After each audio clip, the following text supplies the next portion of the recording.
સમાચારમાં હવે વાત રાજકોટની કરીશું કે જ્યાં ધોરાજીના પાંચપીર વાડીમાં રોગચાળો બેકાબૂ બન્યો। દૂષિત પાણીને કારણે વિસ્તારમાં કોલેરાનો રોગ વધ્યો છે।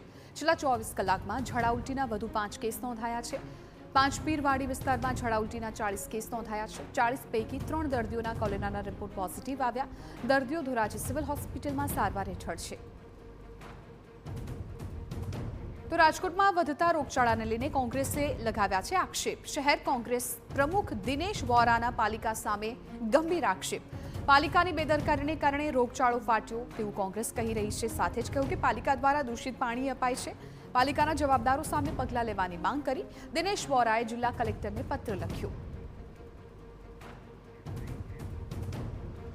જ્યારે ખરી હકીકતે જોઈએ તો નગરપાલિકાની બેદરકારીને કારણે નગરપાલિકાએ જે ડહોળું પાણી વિતરણ કરે છે, જેને કારણે લોકોને કોલેરાનો સામનો કરવો પડ્યો છે, ત્યારે તંત્ર દ્વારા પાડાના વાકે પખાલીને ડામ દેવામાં આવી રહ્યો છે। ધોરાજી નગરપાલિકાની ચૂંટાયેલી બોડી દ્વારા જે પાણી વિતરણ ડહોળું પાણી વિતરણ કરવામાં આવ્યું છે તેમાં ગંભીર બેદરકારી દાખવવામાં આવી છે, જેથી ધોરાજી નગરપાલિકાને સુપરસીડ કરવી જોઈએ અને સત્તાધીશો સામે પગલાં લેવા જોઈએ તેવી અમારી માગણી છે।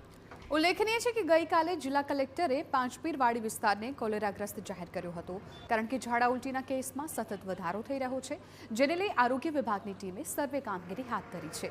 છેલ્લા 24 કલાકમાં વિસ્તારના વધુ 5 લોકોને ઝાડા ઉલટી થતાં તંત્ર દોડતું થયું છે। તંત્રએ ડોર ટુ ડોર સર્વે હાથ ધર્યો તેમજ પાણી અને ગટરની લીકેજ પાઇપલાઇનનું સમારકામ હાથ ધર્યું।